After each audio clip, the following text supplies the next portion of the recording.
People ask me every day, should I buy H100s? And my first question back is always the same. What are you running on them?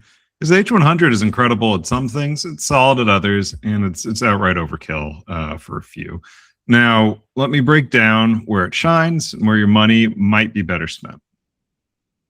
Large model training is the H100's home turf. This is what the transformer engine was designed for, dynamically switching between FP8 and FP16 precision layer by layer to maximize throughput without sacrificing accuracy.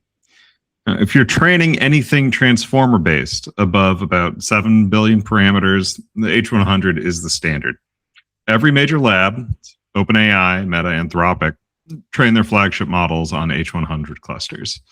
The combination of FP8 tensor cores, 3,350 gigabytes per second of memory bandwidth on SXM, and NVLink at 900 gig for multi-GPU scaling is purpose-built for this job.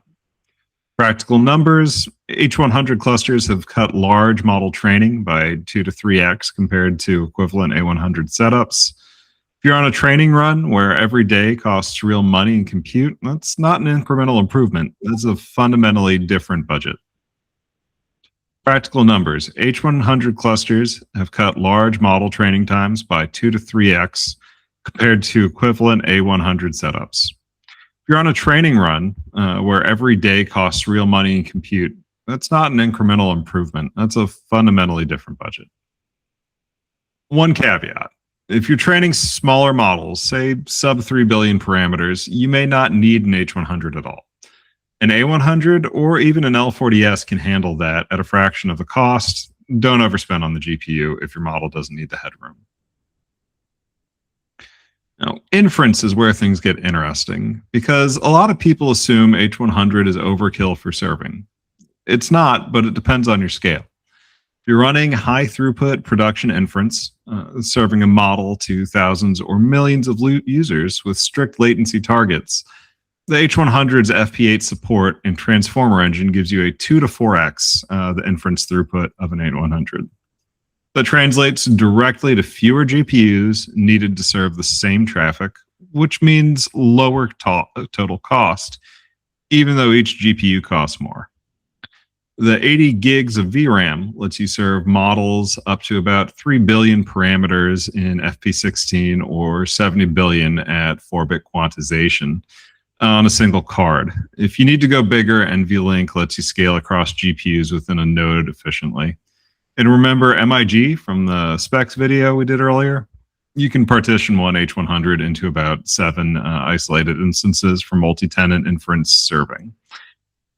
If you're building a GPU as a service business or serving multiple models simultaneously, that's how you turn one expensive card into multiple revenue streams. And where the H100 is overkill for inference, that is if you're serving a single small model at moderate traffic, or an L40S gives you strong inference performance at a much lower price point. We cover the L40S in a separate series, links in the description. Fine-tuning is maybe the most common real-world use case we see from buyers right now. You're not training from scratch. You're taking a foundation model and adapting it to your domain with your data.